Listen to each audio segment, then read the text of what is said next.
आता अवघ्या देशासाठी अतिशय महत्त्वाची बातमी। देशभरात सरासरीच्या 90% पावसाचा अंदाज व्यक्त करण्यात आलाय, तर महाराष्ट्रासाठी यंदाच्या मान्सून हंगामात अत्यंत चिंताजनक चित्र आहे।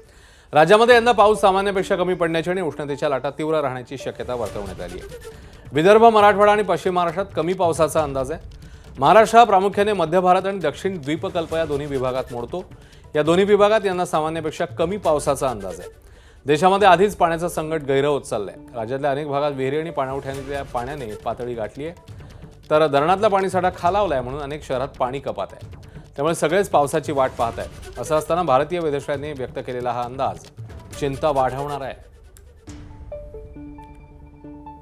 तर यंदा पावसाबाबत काय अंदाज व्यक्त करण्यात आलाय ते पाहूया। देशभरात सरासरीच्या 90% पावसाचा अंदाज आहे। जूनमध्ये सरासरीपेक्षा कमी पावसाचा अंदाज आहे। मान्सून येत्या आठवड्यात केरळमध्ये दाखल होऊ शकतो अशी शक्यता आहे। तर जुलै ऑगस्टमध्ये एल निनोचा परिणाम साधारण असेल, तर सप्टेंबरमध्ये तो सर्वाधिक असेल। विदर्भ, मराठवाडा, पश्चिम महाराष्ट्रात त्यामुळे कमी पावसाचा अंदाज वर्तवण्यात आलाय।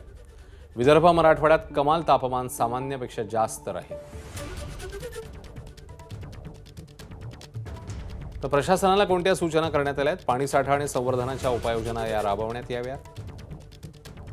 शेतीसाठी आपत्कालीन नियोजन करावं, या सगळ्या सूचना हवामान खात्याकडनं प्रशासनाला करण्यात आल्यात। उष्माघाताच्या दृष्टीने थंड निवारा केंद्र सुरू ठेवावी।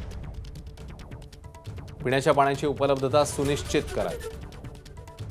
आरोग्य यंत्रणा सज्ज ठेवावी।